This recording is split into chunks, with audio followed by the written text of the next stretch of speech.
Hi guys, Tom here from Learn PDR Online. Today I'm removing a crease dent from the roof panel of this BMW behind me. It's about a 12-inch crease, a bit of a curve to it, but because it's a roof and limited access, I'm hoping to fully remove this dent with the glue pulling process, but no doubt there'll be plenty of tapping around and lots of blending too. So stay tuned.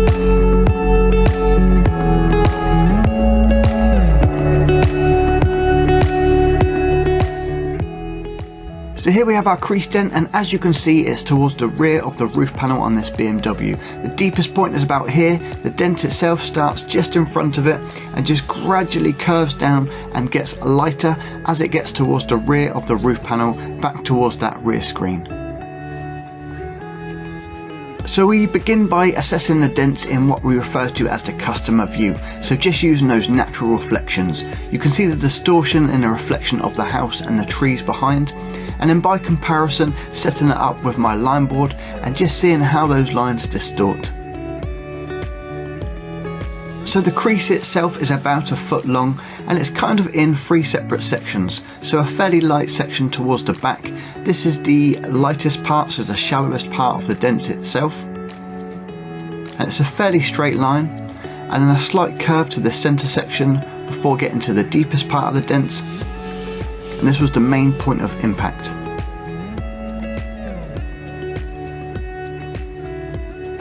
Now the metal's not stretched, but it certainly is quite a sharp dent, particularly on that initial impact point. And we're also now assessing kind of the hidden damage, or the area around. So we've got the obvious distortion, that crease line, but at this time we're just looking for any kind of hidden damage, anywhere there might be tension, so where there's crowns or perhaps a brace behind the panel, and it could just cause us a bit of a problem through the repair. So really important in the initial stages to spend a bit of time assessing the damage and really looking across the whole panel. Now the dent is kind of split up into three sections, so we've got the main impact point, a fairly straight crease in the middle, and then that light section that slightly curves towards the rear. So I'm pretty much going to attack this dent in three separate areas. Now personally, I'm going to start with the worst part of the repair. Now this is for a couple of reasons, but one of them is that I want to kind of get the worst of it done, because by comparison the rest of it should be fairly plain sailing.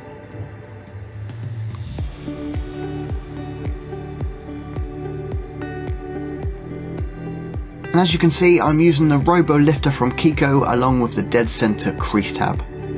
I've cleaned the panel, really prepped it well, and I've got a fair amount of heat in between my pulls, just with a standard hairdryer, just making sure I keep the panel quite warm. Now if you've watched a few of my videos before, you will know I really get on well with this combination. So the Robo Lifter with those lovely rubber feet, and also the dead center tab, and just gently starting to work out the metal. You can really get some good adhesion here and really focus your pulling energy on the crease itself.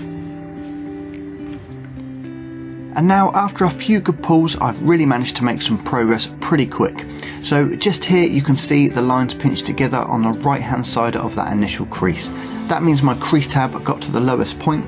With my lifter I've been able to bring it up high.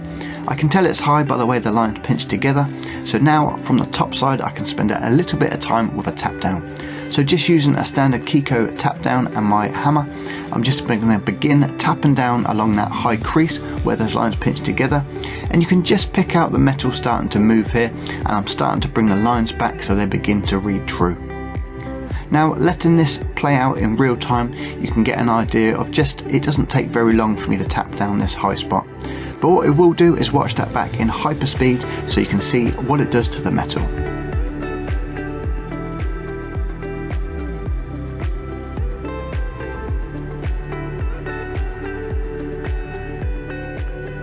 And now that I've tapped down the majority of that high, I'm going to repeat the process, but this time on the other half of that dent. So I've just set up my tab to the left now, so I'm back to working on the crease section.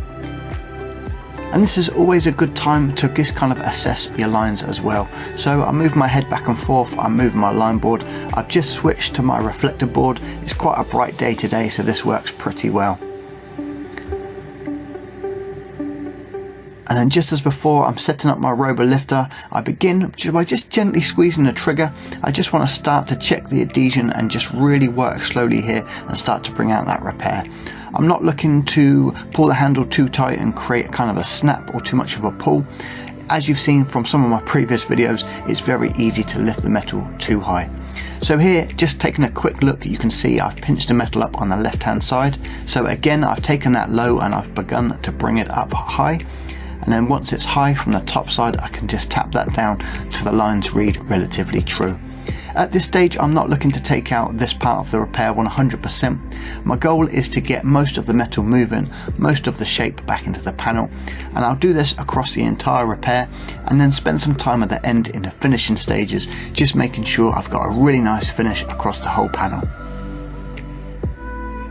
Now, whenever you're working on crease dents, especially if you're using a glue pull process, it's so important to get the center line of that tab directly on the center line of your crease. So later on in this video, I'll share a little tip that really helps me read the dent and make sure I can get my tab directly onto the center. And then once again, just assessing the repair area so far. So as you can see, we've got a couple of highs just here where those lines pinch together, but still a little bit of a low. But overall, the area is coming up pretty clean. So I just spend a moment tapping down some of those little high spots I've created before reassessing and moving on to the next section of this repair.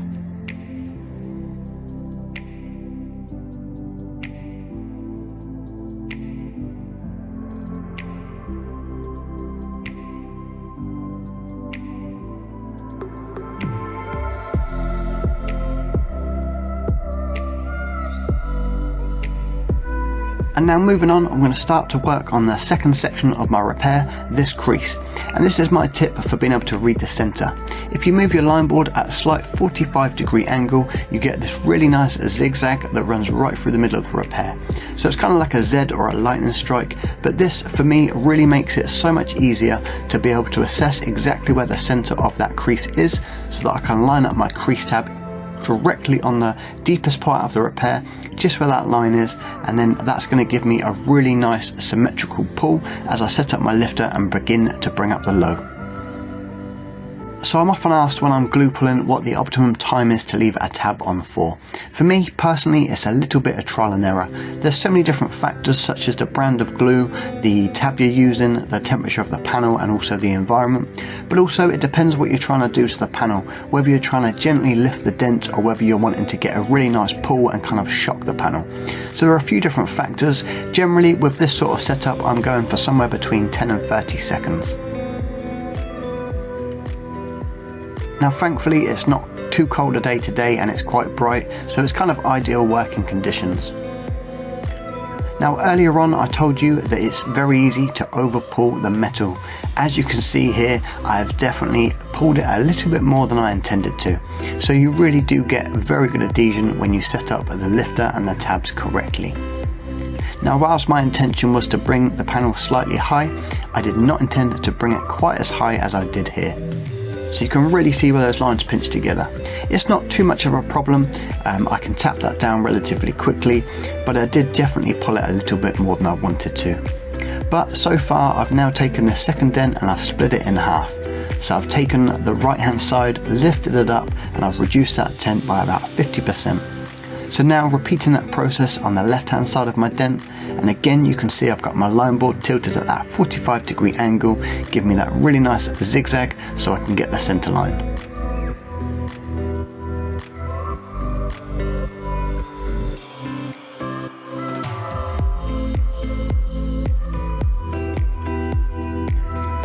And after a few pulls and a bit of tap down work, I'm left with just a tiny little part of that crease. So I've reduced the size of my crease tab to match the size of my crease. And once again, carefully setting up my lifter, applying just a little bit of pressure, and you can see those lines begin to pinch together either side of the feet. So it's a slow, gradual process, but overall the repair is coming out really well, and most importantly, I'm keeping it nice and clean throughout the repair process. So now that I've got the first stage and second stage of my repair to about 90%, I can come to the third stage and spend a little bit of time. Now this is actually the longest part of the crease, but it's also the shallowest.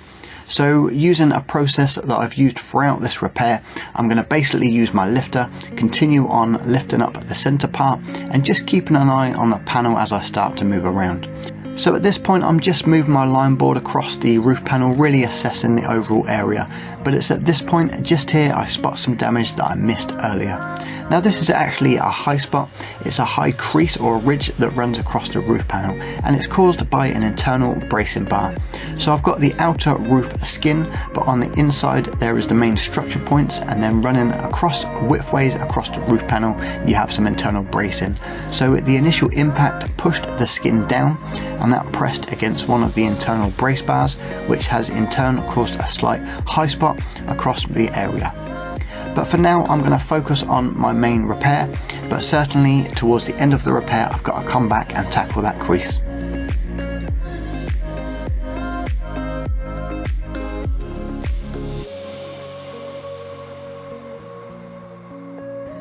This time round I've used a lot less pressure, so I've got a very slight pinch line, which is ideal. This is the sort of level I wanted to bring the panel up to before, just enough to bring that low slightly high, which means I can see it from the top side and then begin to tap it down. But also, just as before, I move my line board around the whole area, just kind of assessing for any of the kind of impact points, any of the distortion, any crowns, anywhere there might be a little bit of tension. And then switching my camera setup to the opposite side of the vehicle, I just want to show you my kind of working position overall. So I'm constantly moving around, I'm keeping my head down low level with the panel. Again, move my line board around left, right, just slight adjustments throughout the whole repair. So overall the repair is coming out really well, I'm making quick work of it, and most importantly the repair is nice and clean. This is because I followed a set process. Now I teach this process over our dedicated training platform, learnpdronline.com. Here I have over 100 different videos teaching from the very basics right through to kind of medium and more complex repairs. We have different video series specifically on topics such as finishing and blending and access points. We also have the members only forum. Now this is a place where I can chat directly with my students. We can all ask questions and advice with the ultimate goal of getting a little bit better at paintless dent removal. Because the training is online, it's available 24/7 at your fingertips. So whether that's on your laptop, PC, iPad or smartphone, you can access the training anytime you need it, just for a little bit of guidance helping you succeed with paintless dent removal. But for now, let's get back to the video. So now let's take a look at these brace bars. Generally you have 2 or 3 across the midsection of the panel. You have some main structure points at the front and rear, ultimately just giving a little bit of shape, structure and strength to the roof panel itself. Now because I'm a short ass, I've got myself in an elevated position, so whether this be on a side step, on your toolbox or just on the side sill of the car, I've put myself in an elevated position which really helps me get an overview or an aerial view of the repair that I'm trying to do.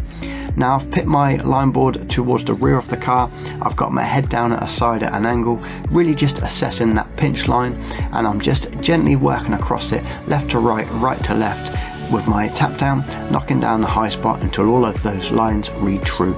Now it's only this brace bar that has caused me a slight problem, but it is definitely worth checking the whole roof panel like I didn't earlier, just to make sure I've not missed any other damage across the roof panel. The last thing you want is your customer to come out, check your repair and spot something that you've missed. So do take the time to really assess the panel.